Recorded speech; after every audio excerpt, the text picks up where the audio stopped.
All right. Well, moving on to another story we need to delve back into. This is last week we did the beginning of the John Fetterman book with the Pendejo Time Boys, but we didn't get to like the Fetterman's career in the Senate, which is like a lot of the best stuff in this book. And Matt, more importantly than anything, I did want to experience the reading of this book with you, another quite prominent American stroke victim. So I would like your exactly. insights. I mean, I was thinking about this. I was really, really like kindred spirits, both from the Midwest, from the German diaspora, both like owned by vaccines, both good-natured oafs, but like Fetterman is mirror image, but loves Israel, love to kiss Israel. But actually, he's like so German, he's anti-Deutsch, right? It's like, I'm self-hating. I loved Israel, but also it's like stealth fucking anti-Semite, Of course. The soft bigotry of low expectations, Like Federman's like, oh, I feel so guilty. Go nuts, he's got trauma, poor baby. It's like, I'm sorry, you guilt-ridden kraut. I demand better than this. Hey, Jews, shape the fuck out. You're better than this. Yeah, like it for Christ's sake. It should be like an international scandal, right? This is like that. The Jews are, contrary to opinions from the 1990s onwards, capable of being the same as all of the people in Mississippi burning. Like anyone can be. Like, we weren't supposed to do that, but we did. Get over it. Outside of Fetterman's self-loathing, I mean, another thing you share with the good senator from Pennsylvania, Matt, is your sartorial choices. You guys are throwing fits constantly. Yes. You're both gentlemen known for your love of dressing up. Built for comfort. Yeah. Pro shorts. Yeah, absolutely. Again, it's my kindred spirits. Well, when it's like 40 degrees out, you're still wearing shorts. Fetterman's walking around Braddock, Pennsylvania. It's like negative 13 degrees. It's like suffocating. You know what? The turtleneck, like it's just choking. Yeah. Like it's suffocating. The pants, like it's suffocating my ankles, Your beautiful ankles need air. Your beautiful feeties and ankles need air, Matt. They need air. They need to be conditioned. Yes, exactly. A please, blowing on them at all times. Let me ankles breathe, for God's sakes. It's like a fine wine. It's like you have to let the ankles decant. Fuck the Instagram, free the nipple, free the ankles. All right. Well, this is towards the end of his book. This is after he had beaten Dr. Oz in the Pennsylvania Senate run. This is chapter 17 entitled The Crack Up. Maybe you can relate some of your own experiences, Matt. But he begins this chapter like this. Indeed. Starbucks is my sustenance, my soul, my savior. Oh, I must have it every morning. This is a point of diversion between you and Fetterman. Nope. For those who don't know, Matt does not drink coffee. Matt does not drink coffee. Nope. Ever. It's baffling. It's honestly baffling. It's like I remember like Instagram's like boycott the in Starbucks. Take a stand. It's like, you know what? I'm a hero. I boycott. I'm not even trying by boycott Starbucks. Except the cookies, like the lollipops. So those are good. The cake pops. Yeah. Cake pops. Exactly. Yeah. It's pretty tasty. It says, the day after the election at 9 a.m., Greg and I had coffee at the Starbucks nearest Braddock in West Homestead. People came up to congratulate me, but I tried to avoid them. I still did not believe I had won, was still in my days of doom. We were in the car when Oz called to concede. He could not have been more gracious, and it was only then that I knew I would become a U.S. Senator. I didn't care. I returned to bed and largely stayed there for the rest of November and through December until I was sucks. He said, just become a U.S. Senator. I didn't care. I returned to bed and largely stayed there for the rest of November and through December until I was sworn into the Senate in early January. I still did not know the depths of my depression, nor did I really know the impact it was having on those around me. Depression likes to do that. Spread You the suffering. didn't? I'm sorry. But like, you were in bed for a month and you were like, I don't know, my family doesn't seem that affected. Father of the century, perhaps. It says here, after the stroke, I think the depression broke Giselle, as it does so many spouses trying to deal with it as a partner. Your natural desire to help your depressed loved one butts heads with the reality that nothing you do or say is going to make any difference. And the frustration over this can turn to impatience, even anger. The depressive says over and over, you don't understand the pain I am. The spouse says, what I don't understand is your refusal to do it. Was what it's like to be a bad man, to be a huge man. Behind googly eyes. Yep. So it says, I went through the unimaginable pain that comes from a disease of the mind. Irrationality masquerading as rationality. The brittle bones and visible scars of a wasted life. Suicidal, paranoid, not eating, not sleeping, not speaking, not functioning, resigned, ashamed, despairing everywhere I was. Every emotion turning me inside out. Up was down and down was up. I dreaded the light coming up in the morning. I stayed in bed as long as I could, then moved to the couch where I spent hours staring out the window, looking for something, anything I could no longer see. My only balm was the darkness. Once as I lay in bed, I asked myself, what would you do if there were a pill on the nightstand that you could take and not wake up? I would have taken it. Okay. Cut my life into Firearms pieces. exist. John, you pointed one at a jogger. This is my life resort. Yeah. I'm sorry. But I know it's a little more mechanical than a pill. That's all I'll say. Again, I highly endorse ketamine. You know, just forget the fucking Prozac bullshit. Just fucking straight out ketamine. It's like a daily coffee. Go nuts. Right. If you see someone of an ethnicity you do not recognize in your neighborhood, leave your house in whatever you're wearing, go out and offer them ketamine. Yeah. If he had done that, steer clear of fentanyl. That's true. But yeah, go ahead. Ketamine. It's great. Go nuts. Wait, Felix, he's trying to clean up Braddock by like approaching no good nicks in the neighborhood and offering them a pill that will mean they won't have to wake up the next day. Melatonin. Yeah. It's the pill that makes you even sleep through the Apple alarm clock. And also, it's like, again, it's like kindred spirits because, like, imagine to show up to the Senate. The fucking Senate, for Christ's sake. And just rub elbows like decaying fossils. You know, it's like just essentially a eunuch, you know, just vote, just press the button. It's honestly, it's like a bummer. I think like being in the Senate, at least for like the right personality type. Matt, have you ever seen the show Goliath? Of course. Okay, yeah.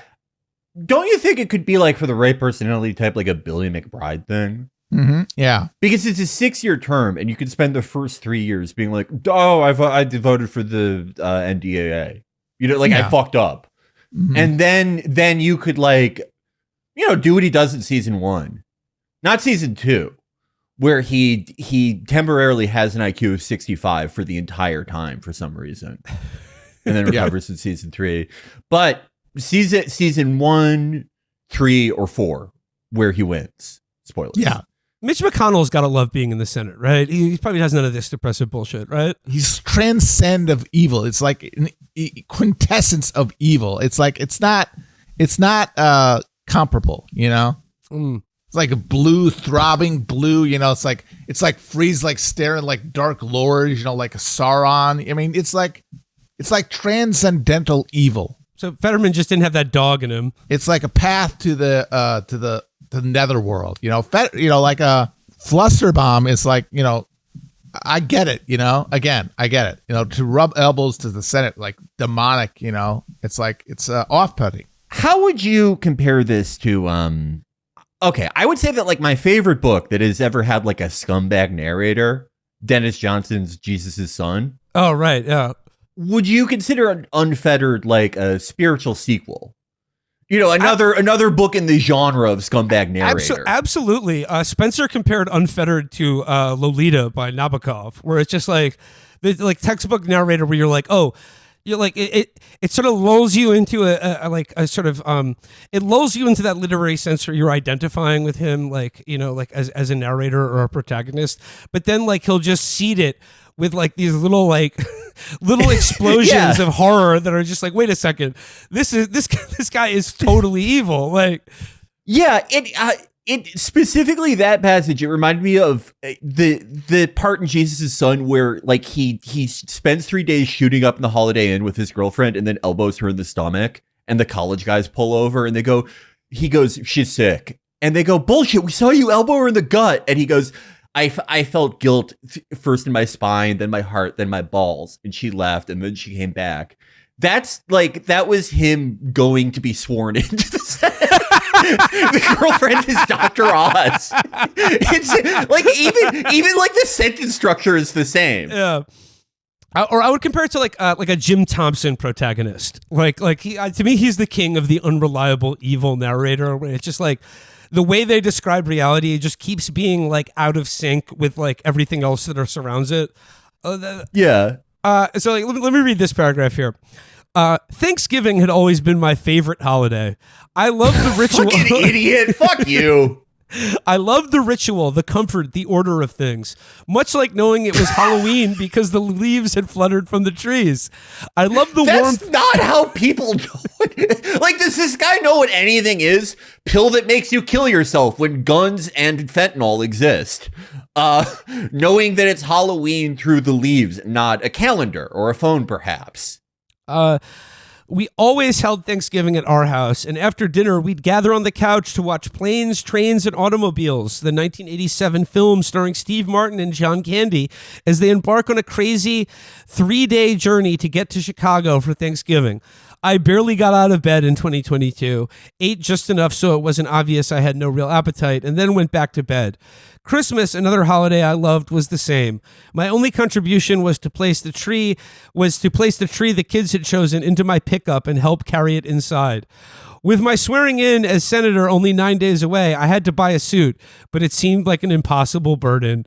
How do you fucking write this when like your Twitter feed is just, it's like, let's rape more kids. Like that's every post. How do you hold the two thoughts in your head, or do you just not? Do you refuse? The swearing in of senators is steeped in tradition, an awesome and awe-inspiring moment. Mine took place on January 3rd, 2023 on the Senate floor, followed by the ceremonial swearing in of new senators by Vice President Kamala Harris. I spoke with Giselle shortly before it was to take place. I just don't think I'm going to go. What? Yes, I just don't think I'm going to go. This is nuts. Everything our family has been through, everything you worked for was this. And now you're telling me that you're not going to go? As she often did in such moments, she called my dad. He came right away from York to Braddock. Imagine like you're an adult man who just won a Senate race and your wife has to call your dad because you won't leave the room to get sworn in. Just quit. Just fucking resign. You're like, what the fuck? He's like, and then he says, as she often did, she had to call my father to coax me out of the bedroom. A 54-year-old man. Yeah. A senator. But the Senate essentially is free meals, you know? Yeah. That's very tempting.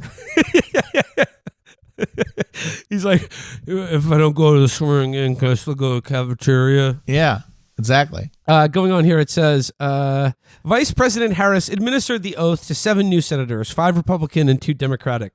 A video was taken of me and my family afterward. I was smiling, but the smile was so obviously forced. I was straining to be present, wearing a suit that only made me feel more uncomfortable than I already was. I was relieved when the camera people were finished. I had gotten through it until the picture went viral.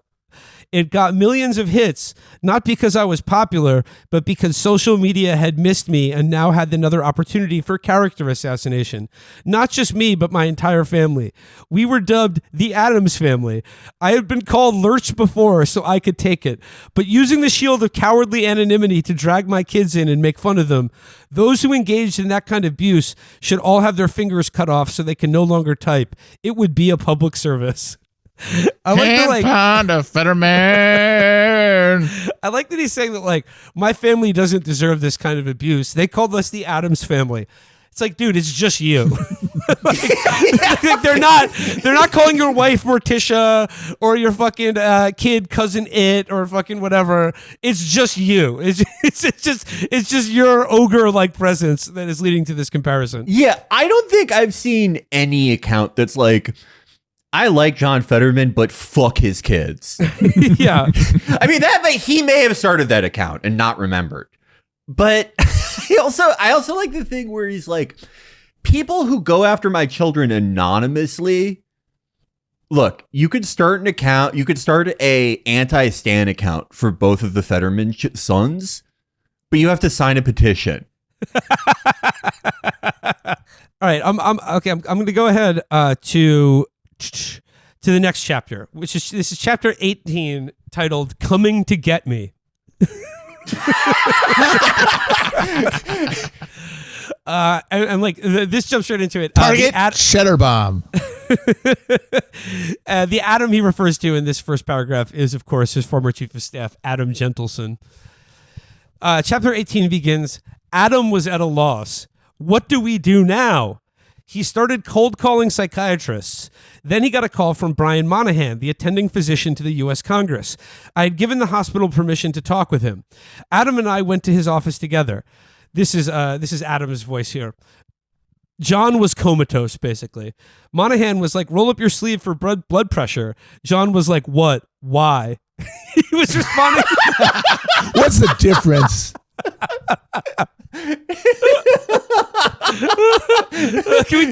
Can we take your temperature, Senator? Why? What do you do? Like AJ after he read Nietzsche. Yeah. Can you fucking grow up, please? It says he was responding to everything with that paranoia. I think Monahan was taken aback, so it took him a day or two to figure this out and then put the pieces together. Monahan, this is back to Fetterman's voice. Monahan was alarmed and spent the next 2 days arranging inpatient care at Walter Reed. He said the doctors there would be ready to meet me if Adam and Bobby could get me there. At this point, Adam knew the situation was urgent. This is back to Adam Gentleson's voice. Later that day, John's just spiraling and spiraling. One of the things he did... Literally? The doctor's trying to chase him. The doctor's trying to chase him with a needle. Yeah, and he's doing figure eights. Later that day, John's just spiraling and spiraling. One of the things he did, we called them figure eights. He would walk into the hallway and he would start looking over his shoulder to see who was following him. We did follow him. We would follow him because staff follows senators around to see what they say to reporters. Especially in his state, we were saying, what the fuck is he going to do?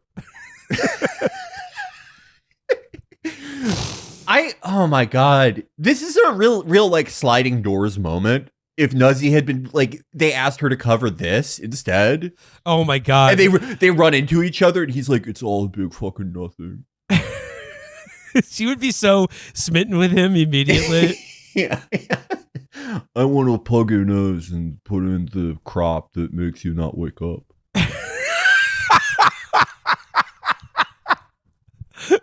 Prepare to accept my harvest, but it's a massive load of antidepressants. Yeah, it's lie. Yeah. So it says, this is back to Fetterman's voice. In case someone saw me wandering the hallway, I pretended I was headed to the bathroom. You want to talk about relatable? This is what I would do in high school.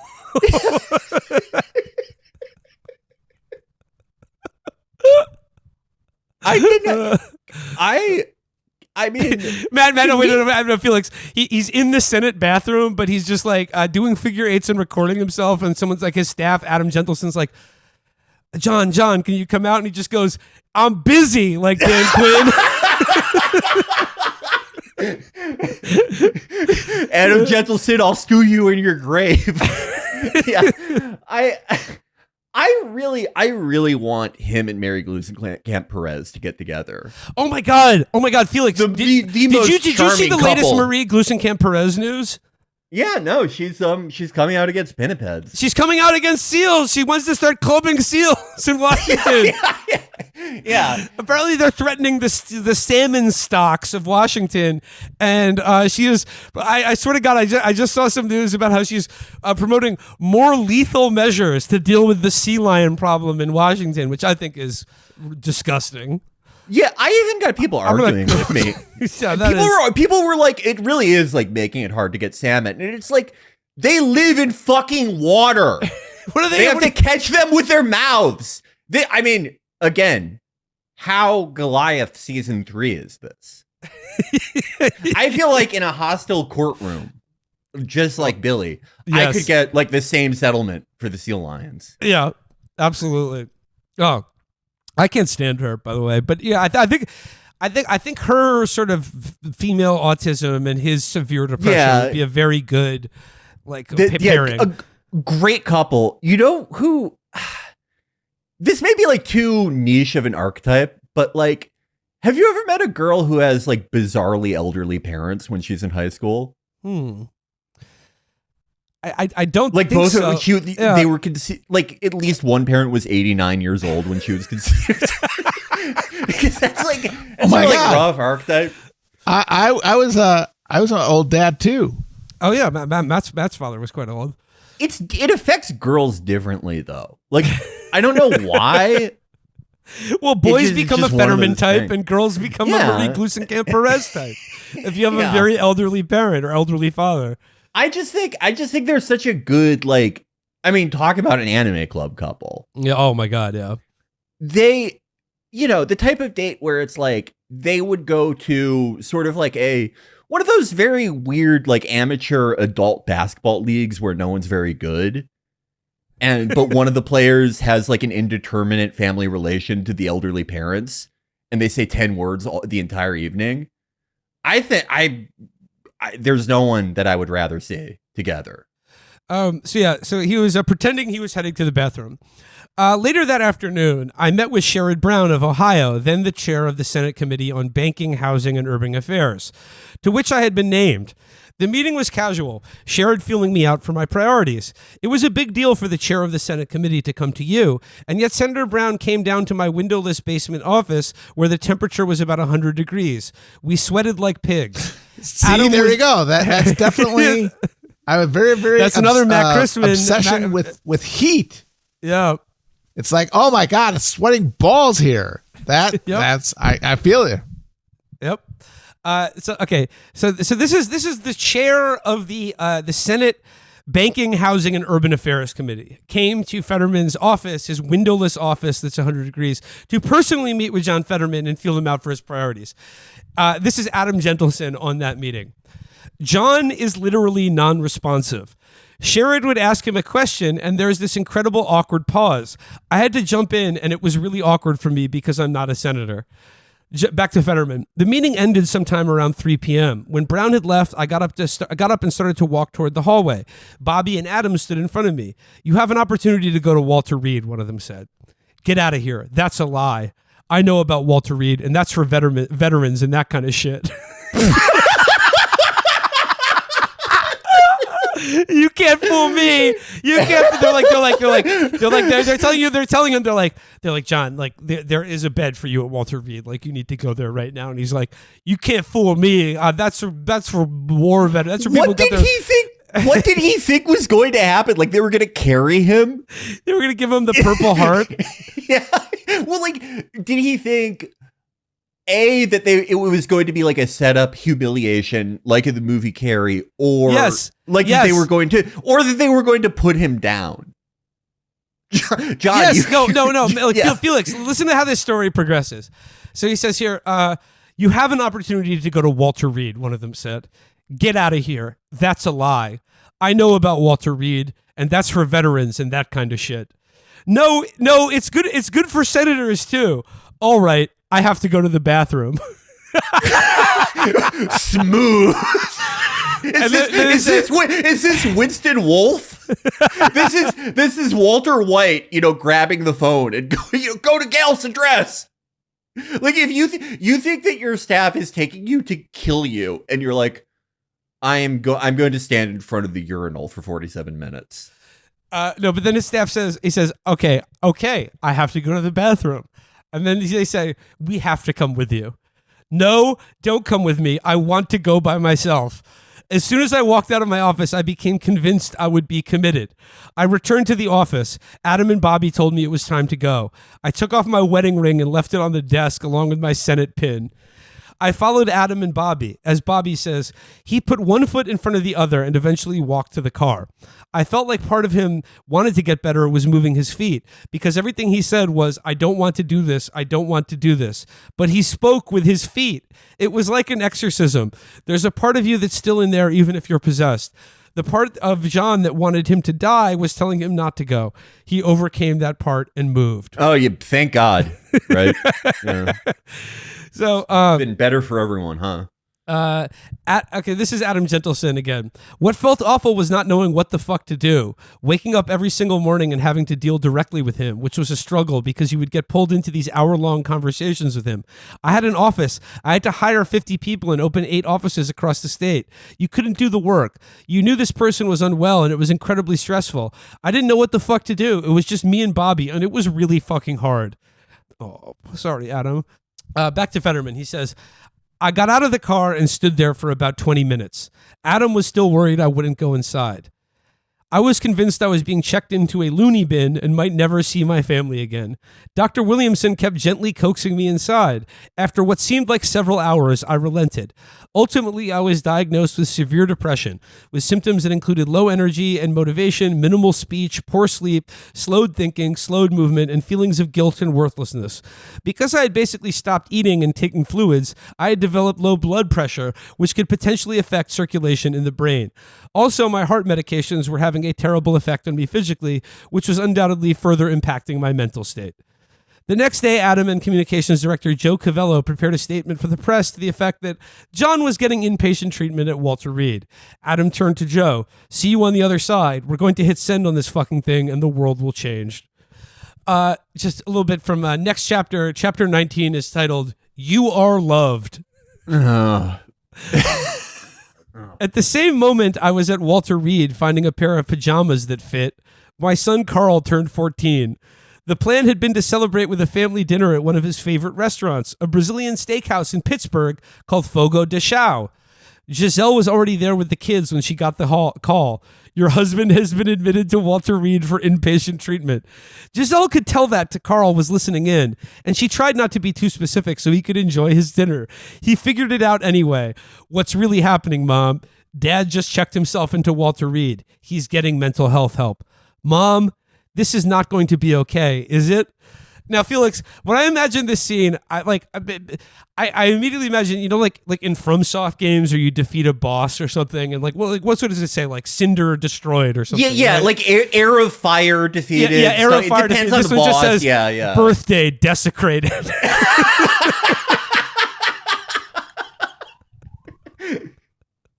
Fetterman's health bar doubled after this. Yeah, absolutely. He's in an embered state now.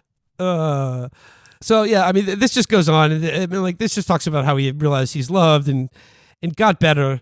Then he talks about his dad being in the hospital. And I remember what I said early on. He said I can't imagine living without my dad. And then he says I can't. You're like a 60-year-old man. Sorry, I know. Okay. The part about him being committed to the loony bin was funny, but there is one point in the book where he does talk about Israel, and I just want to talk about that real quick. He just says here, this is in chapter 20. He says, there was no choice for me but to support Israel.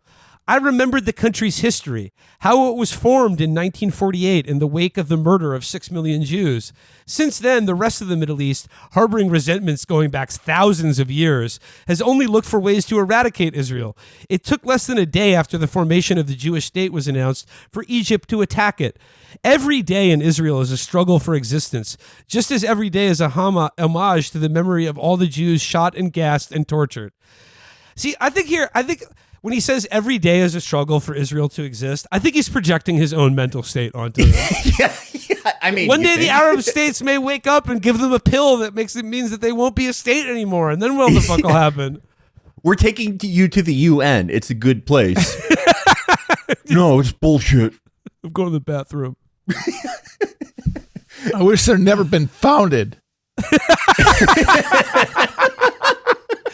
Also, I mean, like, I know it may be expecting a little too much of this fucking ogre to like know anything, but I just love the way he talks about it, like about how it was formed in 1948. Oh, right, yeah, it was just formed, right? Like. The preceding decades of like false flag terrorist attacks, any of the things that happened in like the 30 years before, just in 1948, like Burning Man, all the Jews in the world were like, this seems like the spot. But then he's like, when he says like, oh, it's just it's the thousands of years of resentment that are why everyone is so mad at this. But then he goes on to say, it's also clear that the war in Gaza has been a humanitarian disaster. At the time of this writing, roughly 60,000 people have been killed in Israel's air and ground campaign. Over half of them women and children and the elderly. The Holocaust was terrible. Up to 100 people died. He goes, I grieve the tragedy, the death, and the misery. Another issue I've been falsely accused of changing my position on is immigration. That's the next paragraph. So John, you have got this human warmth thing down. Yeah, he goes, I think this is an example of like all the therapy he got to overcome his clinical depression, just making him better at doing shit like this. Just being like, I acknowledge the tragedy and grieve every day for their misery. Another thing people have been mad at me about is immigration. I don't know why. Yeah, but just please understand that it's very unfair to me, and I'm suffering. Yeah, this is Tony in Dr. Melfi's office. Yeah. When it comes to Israel, can't find a better man. Just the 60,000 is like so fucking offensive. It's like, who is that for? Anyone who is buying this book or reading it, who not to like revel in the parts where he tries to kill himself with melatonin and disappears to the bathroom. They're going to be furious at that part. They're both going to say that like no one has been killed and that it's good that they've killed possibly, half the population of Gaza.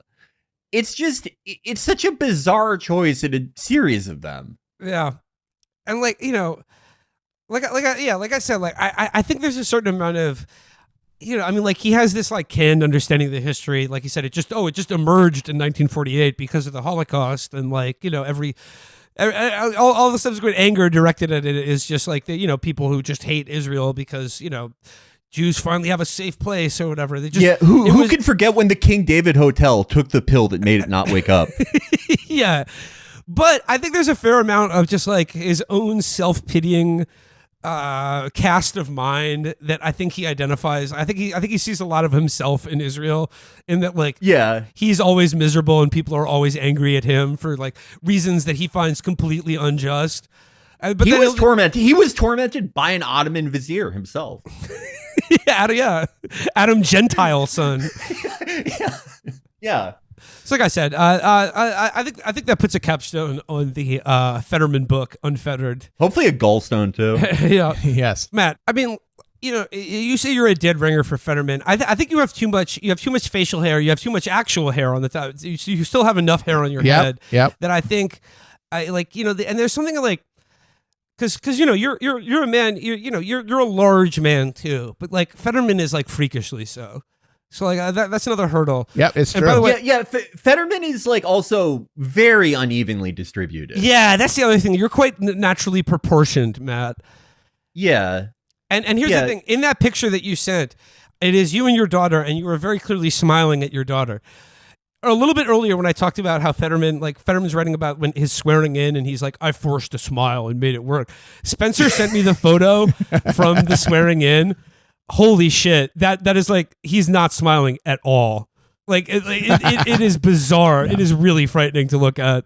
So Matt, the fact that you can authentically smile and laugh, I think also is another thing that like separates you from from the Federman. Yeah, and Matt, Yes. you only held up a jogger with a blunderbuss. Yeah, actually, I written notes, puns of Federman, fatty butterbomb, Leatherman, butterbean, Fetterbean, I guess. Butterbean, yeah. Take a letter, better Maria. I don't know. All right.